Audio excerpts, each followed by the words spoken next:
So welcome everybody to Curiosita. I cannot believe that I'm already saying this, that we are already in our end of August Curiosita, which is really quite incredible that we're going into spring and very exciting. So I always say that the idea of Curiosita is really about one of the values, things that we value at Da Vinci, which is about being curious.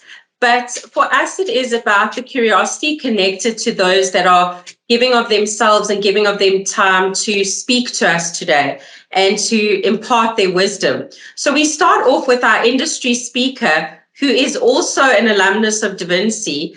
And I think Dr. Gizelle Williams is someone who I really enjoy engaging with. She's the co-founder and digital navigator of, I always love her company's name, and it is Kryptonite. And I think it's really critical in terms of the management of technology, the management of people in particular, when you look at it, and the management of innovation, to consider digital transformation.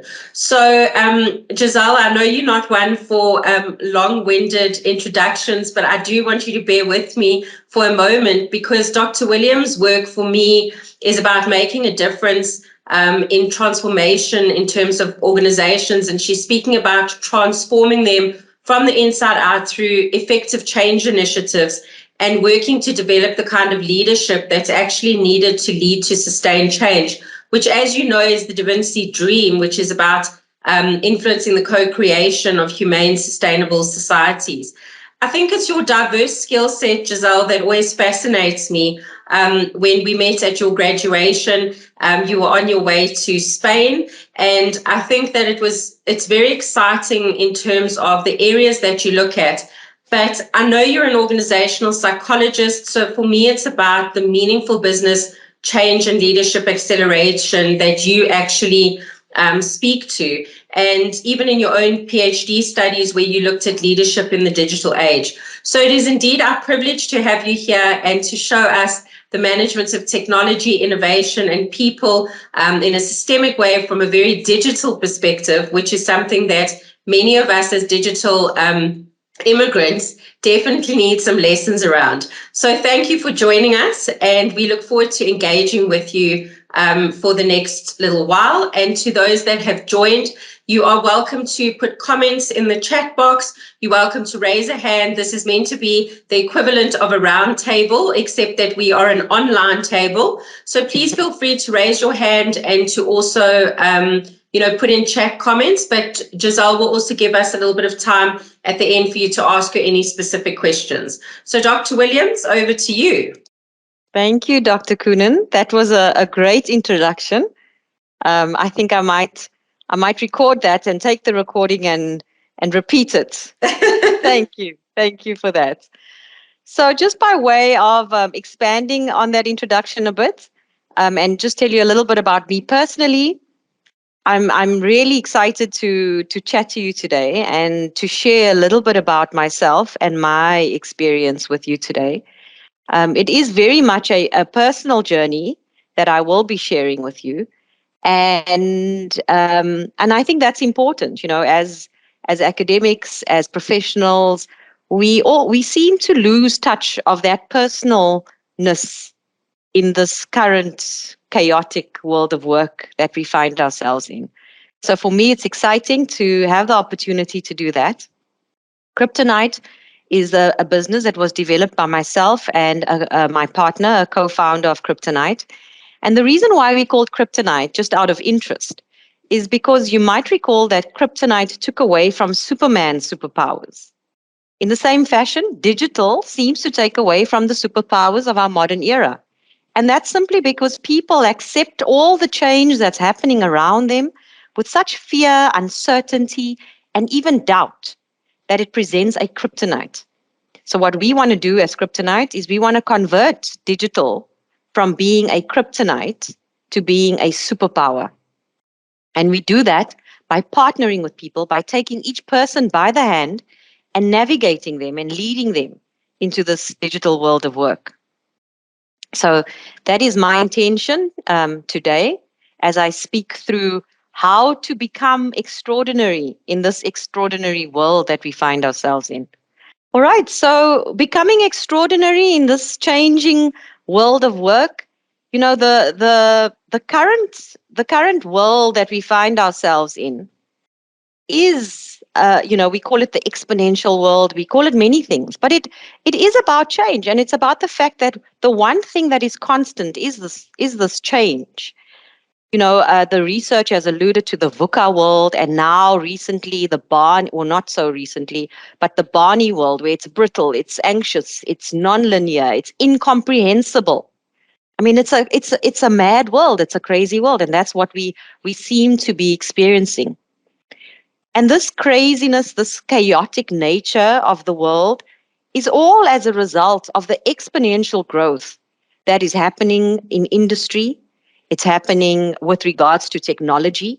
So technological advances are accelerating at this exponential rate of change. And what it means is that organizations, that businesses, that people, and that leadership need to almost transcend or transition at a similar speed and rate of change as technology is advancing. We're also seeing that globalization, so the world's become a small place. The lines have blurred between countries, the lines have blurred between industries, the lines have even blurred within a business. So no longer is a business an online business, an e-commerce business, a subscription business. It's all in one. So you kind of have this blurring of lines that has made the world small. And as a result, people are able to capitalize on this technological advancement. They're able to capitalize on the fact that the world's become small. And we're finding that the people revolution is a real thing. And what that means is that talent suddenly is available across the globe. People are developing distributed teams where one person is sitting in South Africa, another in Spain, and another one in North America, as in our case at Kryptonite, and creating a team of people that work on the same project from different parts of the world, and they're able to deliver, all made possible by technology and globalization. And so the people revolution presents a very exciting opportunity. And that opportunity is what I'd like to explore as I speak to you today.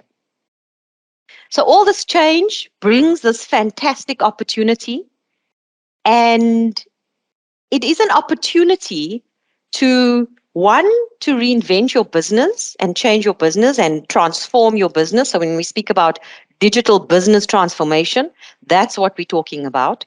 We often at Kryptonite, we speak about digital with a big D, not a small d. Digital with a small d is about technology. Digital with a big D is about the way the world is changing. And that's the digital transformation that we talk about at Kryptonite.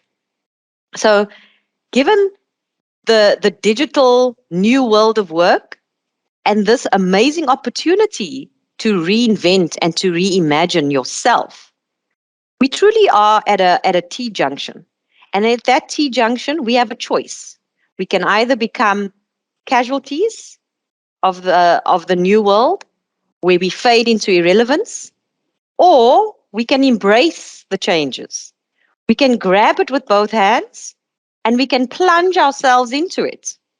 And that's when we will become beneficiaries of this new world, beneficiaries of the opportunity that it has to present to us. And for me personally, that's a very exciting place to be. And I choose the latter. How then do you kind of make that choice? And if you do choose the latter, like me, and want to be a beneficiary of the new world, how would you go about transforming from the inside out? What does that mean, and how does that happen? So Robert Keegan alluded to this concept called the self-transforming mind. And what Keegan mentioned is that we need to transform our minds, our internal constitution. And in such a way, we start to influence the external reality. And similarly, in my research, I developed a conceptual model, which is represented by the tree. The tree is about the metaphor that I used in my research for this transformation from the inside out, or rather, transformation from the bottom up. Now, if we consider a tree has very strong roots. It's rooted in the ground. It is grounded. Similarly, as people, we need to develop that strong rooted system. And that strong rooted system involves a lot of deep diving into our own personal rooted system. And in there, we discover things about our nature, our motives, our values, our drives, our energy, our purpose. All very important. And that's the strong rooted system that needs to be developed in order to keep this tree grounded and rooted into the ground. If you then think about the fact that from the roots, we have the trunk that develops, and the trunk needs to be robust. The trunk needs to be steady. The trunk keeps the tree upright. And the trunk, in our case, are the mindsets, the perspectives, and the skills that we need to develop in order to have a strong stand as leaders in this digital world of change. So those mindsets, to expand a bit further, is about the exponential mindset. If we live in an exponential world, we certainly need to cultivate an exponential mindset. We need to cultivate a growth mindset. Again, pulling on the stream metaphor, the growth mindset, where can we develop to, where can we grow, where can we expand and be curious enough to do that. Then there's the perspectives. Now, the perspectives are those thinking patterns, those lenses on the world. And the perspectives in this new digital world of work is about cultivating perspectives around critical thinking. It's about design thinking, thinking like a designer, being creative enough to think like a designer. And it's about so also exponential thinking, thinking in this not linear way, but an exponential way. And then once we have this robust trunk and this the solid kind of set of mindsets, perspectives, and skills, we then are able to develop the branches. And the branches are what extends out into the world. It's what people see. It's what people experience of us. And those branches that extend out into the world, they are flexible enough to move in the winds of change that this exterior environment presents. They're flexible enough to sway in the wind, but not break. And those branches are the capabilities that we extend into the world and how we show up as leaders. So those branches are about agility. It's about curiosity, I mentioned earlier as well, about courage. It's about collaboration. It's about connection. It's about design thinking. It's about empathy. Empathy is so important in this new digital world of work. And it's about having the courage, the resilience, and the grit to kind of do what we need to do in this ever-changing world. So those are just some of the capabilities. There are more, but that's the kind of tree. And so my provocation to you today is to think about how you develop and grow your tree. How you take that deep dive into the internal constitution of your being, how you develop those mindsets, those perspectives, and those skills. And then ultimately, how you expand into the world through your capability and you show off your capability in the world. So that's there how we then become these extraordinary beings and these extraordinary leaders. But furthermore, my provocation to you is not just to plant your tree in South Africa or wherever it is that you are based currently and where you are now, but rather to think about how you might plant your tree in different spaces and places around the world. Now, traditionally, we've learned in these very traditional ways where we've maybe studied a program or did the course or did some online skills development or maybe even did some coaching, which allowed us to dig a bit deeper. But what I'm talking about now is a different kind of learning. It's a different kind of experiential learning. And my challenge to you is to think about adding personal immersion to your personal development plans. And what I mean here is that you think about how you perhaps travel to another country, as I have done, and you learn through real life experience. Because through my traveling and through my planting my tree now in Spain, I really have discovered how the embodiment in a space, in a place, how that stimulation of all the senses is so critical to learning and to development. How the move from kind of the cerebral, the mental processing into the body, into that embodiment is it's so important for that kind of integrated, holistic development to happen. And it is only then when we embody experiences, when we find ourselves in real life experiences, does that new wiring and firing happen in the brain? New neural pathways start to develop in the brain that weren't there before. And I'm honestly speaking through personal experience yet. It actually gives me goosebumps as I say that.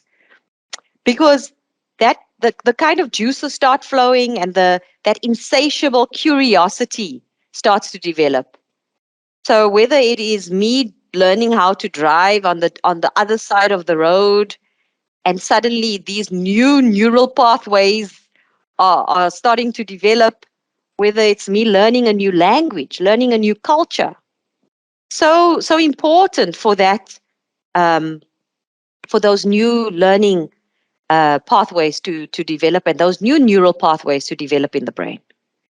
And so that is my provocation to you, to consider that as you develop and as you grow your trees all over South Africa. But think about planting. Think about an excursion. Think about a trip. Think about planting your trees in different spaces and places around the world, and realizing the magic that really starts to happen when you do that. So that is how I think personally how we become extraordinary in this extraordinary world. And so I'll end off on this quote from Mike Dillard.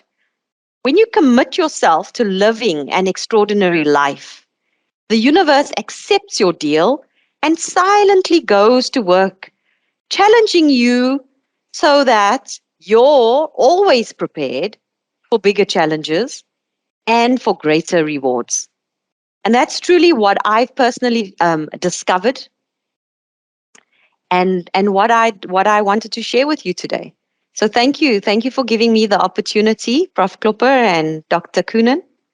But that's my challenge to you today. I'll stop there. Thank you so much, Gizelle. I'm sure we have lots of questions. So, because I definitely do, but I just want to comment on two things totally unrelated.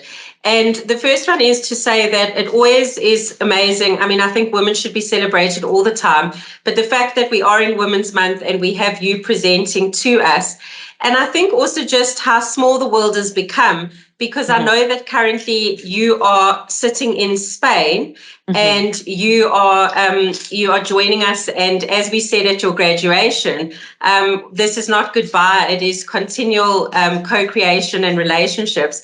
So I think one of the things that I said to you then, and I would be quite interested in, is in terms of internationalization. So I think for a lot of people, they want to expand the borders of their business. And I mean, you being a single parent, etc., and you still took the plunge and, moved your business to Spain, etc. And now a few months later, I would really be interested to understand how you found that shift in terms of working remotely, and how you think others that are entrepreneurial and want to actually shift their life, how that can happen.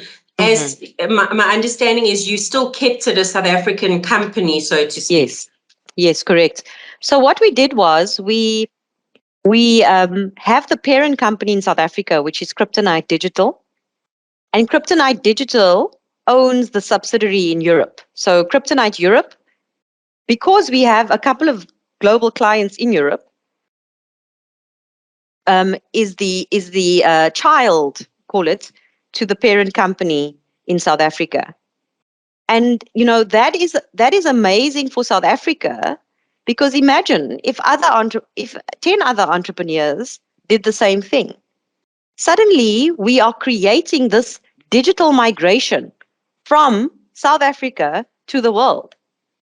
And so what we're able to do now as well, which is very exciting for me, it hasn't yet started, but these are part of our plans.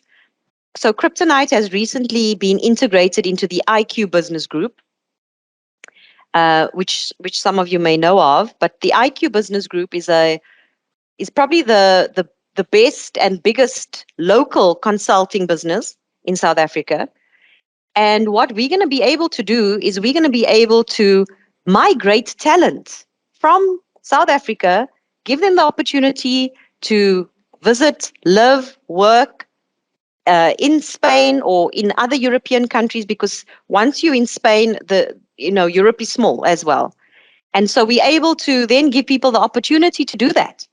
And whether it is a reward-based program that organizations do in order to give their people exposure to Europe and to the European countries and the cultures here, or whether it is people that literally uproot their families the way I did, come and move to another European country, and then work from there, you're able to do that with technology. It is absolutely remarkable. And so, I am so busy since I've arrived in Spain. My mind doesn't stop. When I say that I sleep less, I probably do, because I'm so excited at what tomorrow has to offer. I'm meeting so many different people. There's opportunities that are kind of bubbling up all over the place. And my challenge at the moment is, what are you going to go with and what are you not going to go with? Because there's simply so much time in a day, and it's a nice problem to have. But, I can certainly attest to the opportunity that suddenly starts to open up.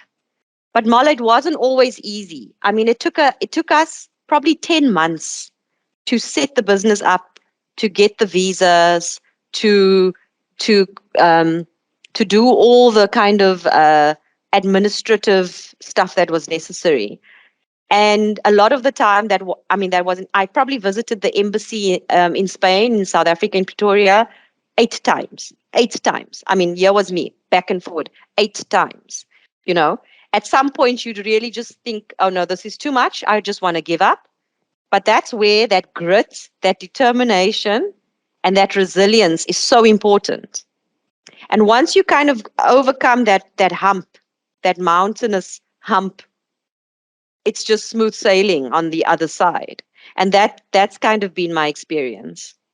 So the new Da Vinci brochures are out, and the tagline, Gizelle, I just wanted to show you. Our new tagline is Da Vinci graduates are agile, aligned, and engaged managerial leaders equipped to co-create sustainable societies, what's your superpower? Okay. So I just wanted to say thank you for living our superpower. And I'm going to hand over to those that would like to ask questions. Hello, everybody. It was more of just a comment in response to what Gizelle was saying about, planting business in Spain. And I just want to endorse very strongly. I think there are two critical things we need to be doing as South Africans, and especially those of us who are providing services. We have got to be exporting because it brings foreign currency into Africa. Yes, I think that is exactly. so critical. And secondly, Exactly. we need to be showing the world what we know and what we've got, because what we've Absolutely. got is spectacular. So kudos. Prof. Klopper. Thank you, Marla. Susanna, thank you for that. As you were speaking, you've mentioned a thought that crossed my mind on this thing about the state of consciousness. And just last week, a colleague and I spoke to somebody that shared with us that the book he's reading at the moment is Flow. Now, don't ask me how to pronounce that name, but and then thinking about your comment, I was wondering. Migali, the last part, but okay, that one, yeah. So that's the author now. In that book, you have this whole discussion around meaning and creativity and peak performance that link up into happiness. And I think that's what you're saying to us. So I would love your view on, look like you've know the book. What's the shortcut, or what's the lessons or the pointers that you can give us, almost to be in that state of consciousness where you're at a happy place? How would you respond to that? Well, Prof, I think it's about that tree, hey? I think it's about I took the opportunity during COVID to really do that deep dive stuff. And to come to terms with my internal constitution. Who am I? What do I like? What do I want? What gives me energy, and what takes away from my energy? And it's almost that when you give yourself space and time to do that, because it's a deep reflection that's necessary, and the stillness that's required for that deep reflection to happen is important. So you kind of have to quiet down a bit. I left my corporate executive job and building kryptonite, and it was the lockdown, so I had a lot of time to do that kind of deep dive stuff. So I think that's so critical as a starting point. And that kind of consciousness you speak about, that self-awareness that you speak about, really needs you to afford your time, yourself, that stillness. And you decide how long it needs to be for. Because it sounds like, people say, you need to make time for meditation. You need to kind of put it in your diary it's not that. It's not make time for meditation and put it in your diary. It's a real stillness. It's a real reflection. It's a real kind of deep dive into who you are. It's an introspection. It's a looking yourself in the mirror and just kind of asking yourself, who am I? And that's that. We don't do that in this busy world, in this chaotic world. We're so busy chasing goals, doing all the things we think we need to do, and that makes us important and feel important. But what about just kind of meeting yourself again, But Giselle, if just a response to that, Marla, but Giselle, if I listen to that, and after we spoke the other day, I get the sense, it's more of to sit down and prioritize to unlock your true potential and say, I'm so busy, but if I just focus on this, you unlock your true potential, and by that you improve your quality of life, you become extraordinary. Isn't that what it is? Absolutely. Absolutely. So in order to unlock your true potential, you certainly have to discover what that is. What is my true potential? And that's the beginning, that's the start. And then I think it is about so my provocation in this conversation was all about, travel, experience new things, find yourself in new unknown spaces, unknown places. where the learning is so accelerated. Yeah. And that's the provocation. Yeah. Now that I love, Yeah. I said the other day, I think in the graduation speech that I spoke at, I said, you must surround yourself with things that you're not known to, people that you never knew before. And that's what you say, expose yourself to Unknown. new territories, and New that territories. will love it. Yeah. Love it. Thanks, Gizelle. And Thank it's you. easy to say, but it takes guts, right? It really does take guts to do. And I think besides the guts, Gizelle, I think one of the other things I do want to comment on, and I'm interested in other people's views, and I haven't forgotten about you, Peter and Prof. Singh, is the fact that one of the things at Da Vinci, when we consider mode 2, for example, we speak about the fact that, you need to self-reflect. And some of the lecturers, have often commented on the fact that it's quite hard to integrate something like that into, for example, a class when you yourself have come out of a very mode 1 environment.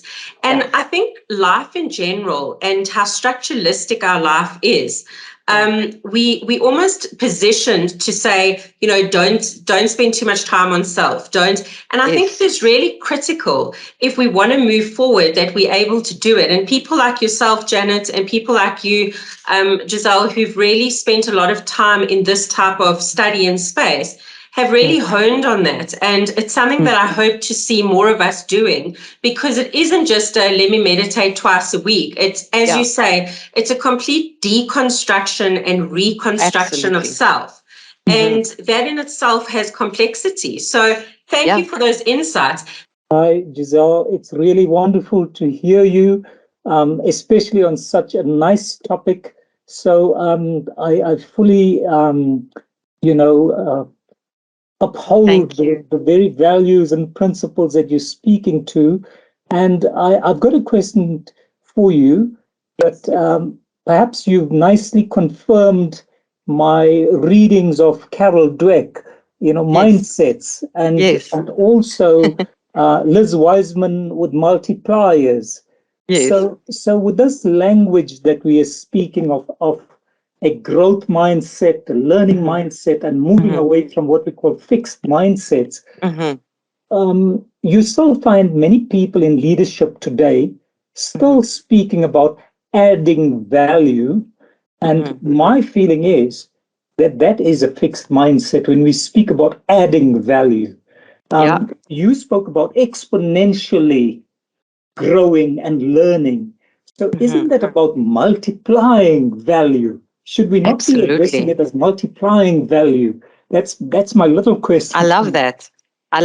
I agree with that fully. I actually might borrow that as well. I love that. Thank you. Multiplying value, and multiplying value is about, what you were alluding to is this notion in the new world of work where we don't do things by ourselves. We don't come in there to the organization or the business and we add our value. We collaborate with others. We connect with others. We add value, or we multiply value together. And that's the critical part of this new world. And so, that shift in that paradigm between the fixed mindset and this kind of exponential or multiplier mindset is so critical. Dr. Scholz, I see you have a question. It's not so much a question. Okay. Gizelle, you're a remarkable person. Thank you. And I have a quote here for going to and fro an embassy 8 times, which is, and I'm quoting freely, when it's darkest, women see the stars. Yes. That's lovely. I love that. Thank you. So I remember that. And I love it in connection to the Da Vinci To Galaxy. the Da Vinci Galaxy, so exactly. Definitely thanks, Dr. Scholz. But I think for me, what's really also important is I love that comment. We don't necessarily have a question for you, but we just have a comment. And you reminded me, dear Volt, that I think one of the things that we don't do enough in life, and, I'd love to hear people like you, Dr. Good, or people that I've discussed this with a lot, is we speak about letting people's voices be heard. But there's a moment in time where we say that, and then people do let their voices be heard. And we don't always, especially in the corporate environments, line managers do not actually always like that. So they tell you they want your voice to be heard, but it's not always the truth. Yeah. And I think this is something complex because you've gone an entrepreneurial route. You're able to do this, but you spoke earlier about, your positioning prior to this being in a corporate space. I'm just wondering how you think people in this journey of self-discovery can really solidify their voice to a point where they're able to let it be heard and not be broken when it is not heard. Because I think that's a lot of the organizational culture that needs to be shifted, in my view, is around broken promises, so to speak, in terms of saying we want employees to be X, we want the culture to be X, but we don't do anything much to support that. So I'm just interested in your views in this journey of discovery, what you think people, male or female, should be doing in order for this to kind of be catalyzed. And then I do see in the chat box, sorry to duplicate the question, to double your question, but Brian Scallon commented and he was saying that catalyze value through cooperative activity. And Brian, you can speak to the point, but I really like the way you've positioned it. So, yeah. Yes, very nice. That's back to Prof. Singh's multiplier effect. Absolutely. So I think, Mala, and I used to be the chief talent officer of Publicis Group Africa. So we worked around the continent, and I was head of talent or head of HR. So people was the people within this organization was my thing, And I'd always say to people when they came to me with complaints and frustration over a prolonged period of time, even though they've tried to change their situation and tried to change the environment and screamed a bit louder to make their voice heard or whatever it is that they've done to make their voice heard, but yet it's not happening. I honestly do believe that the principles of biology hold true. And in biology, a cell that is in a toxic environment will not replicate and it will not grow.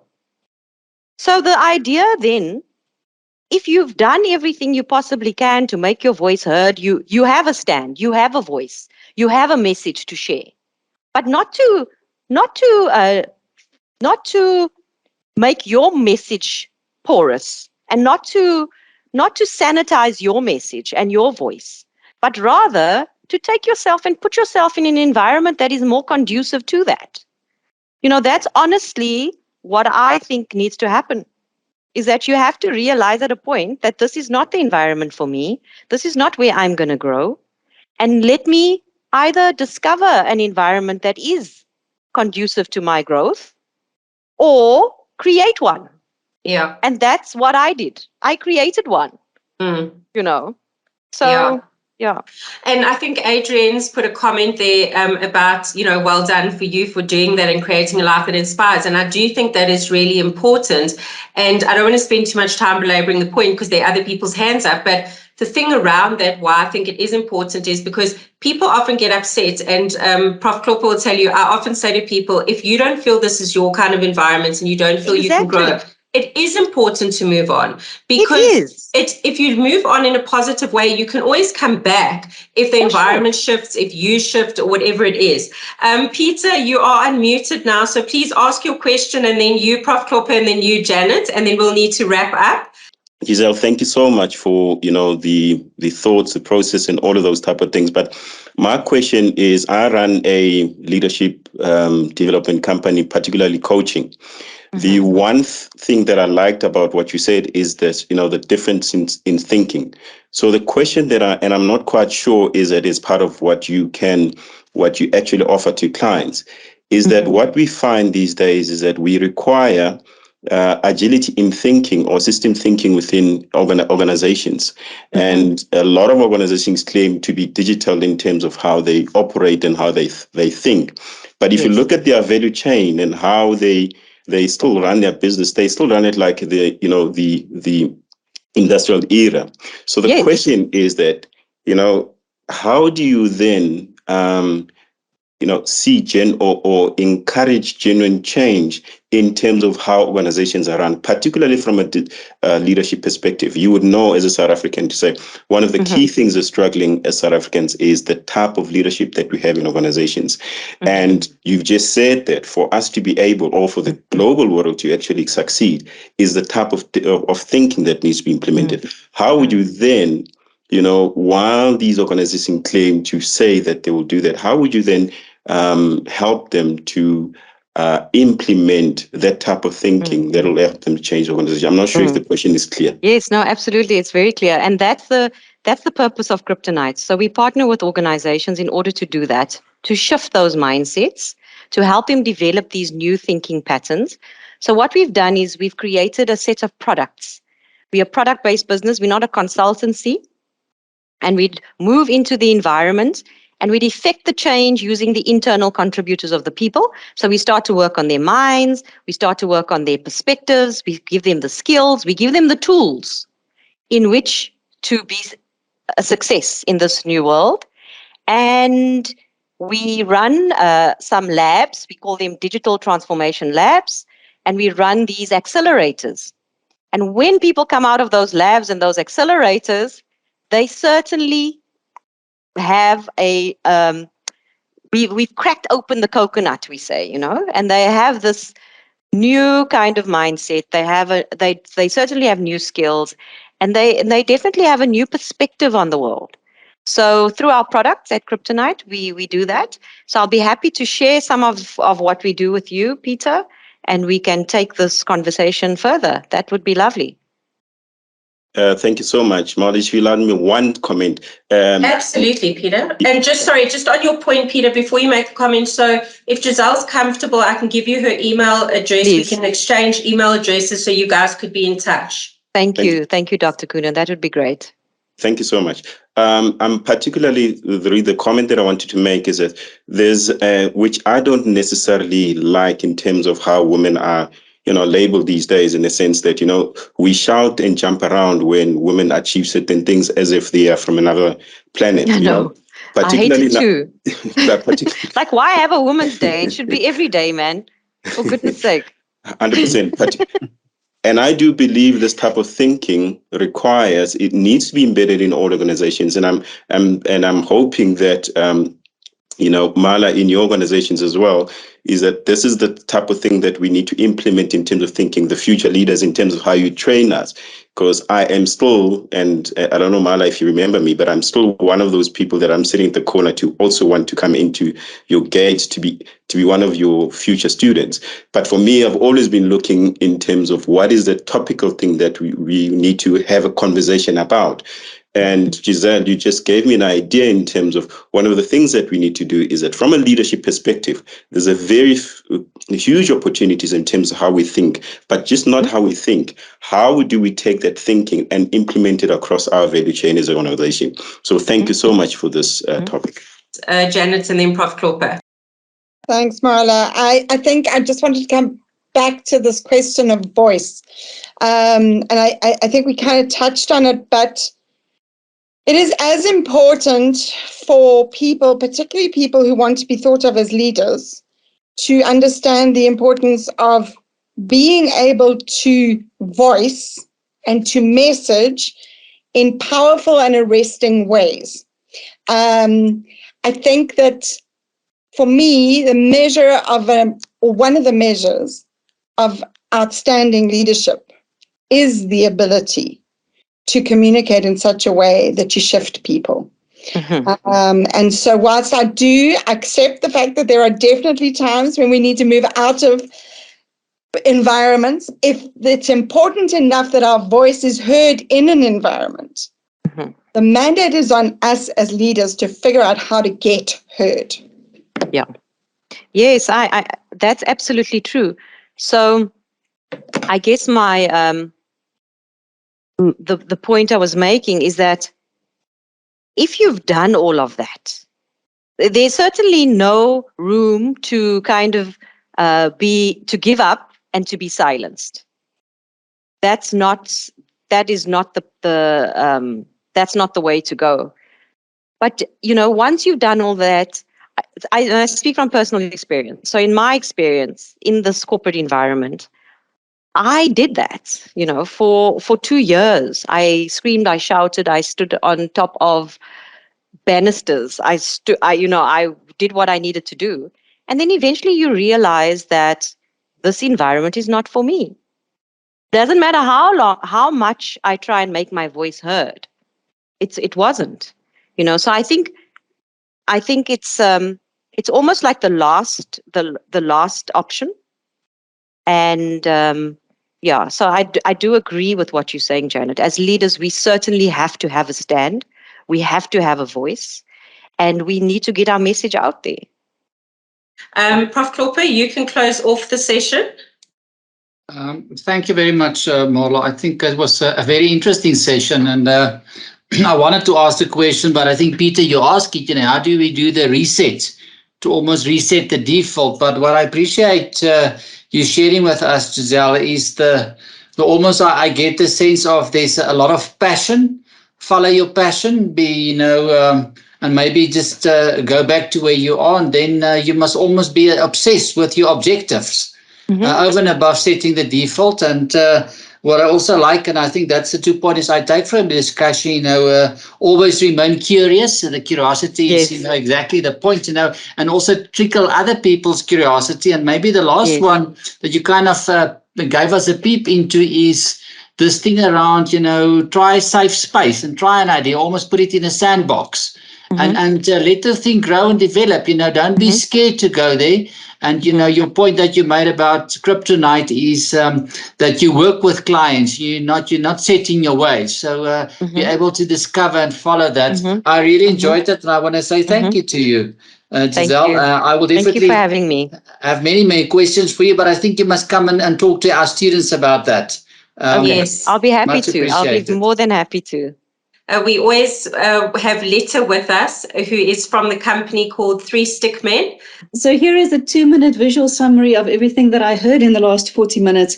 We spoke about the fact that kryptonite kind of takes Superman's superpowers away, and digital sometimes can do that to us, but digital shouldn't. It should be a superpower. If we think about the change that the world is going through, VUCA and Barney, that exponential change, the world is really getting smaller, but it also creates an opportunity for us. It's digital with a capital D. And Gizelle, you said you wanted to be a beneficiary of that new world. The way to do that is through the self-transforming mind. And here you use the example or the analogy of a tree where the roots planted firmly in the ground, the values and the beliefs, the trunk being the exponential mindset, the perspectives and the skills, and then at the top of the tree, the agile, the capabilities, what we extend out into the world and being able to be flexible within the changing environment. We also spoke about flow, getting into that state of flow where you feel that you're just absolutely where you need to be. We also spoke about the fact that you need to figure out how you can plant your tree in different spaces through personal immersion. And sometimes that means traveling, going to a particular or a completely different place in the world. That's how you learn, through these personal experiences. And you spoke about those neuro pathways that we can only forge through personal experience. Commit to an extraordinary life. The universe will accept the deal. We also spoke about the fact that it's really important to take the time out to reflect, to deconstruct, to reconstruct, and in order to unlock your true potential. And when you figured out what your voice is, who you are, and what you have to say, let your voice be heard. If you ever find yourself in the situation where your voice is not heard and you've done everything that you could, then maybe think about how do you put yourself in a better environment. And the picture that came up for me was a plant being planted in a place where it has access to sunlight and access to water. Do not allow yourself to be silent and stay curious. And that is the visual summary. I love that. Thank you. Thank you so much for that, Letta. As always, beautiful. Gizelle, thank you so much. As I always say, time is precious, and you've certainly shared your tree's roots and branches with us. So we thank you for your contribution to our Tree of Life. And we look forward to engaging with you again in the future at Curiosita and just further on the topics we've discussed.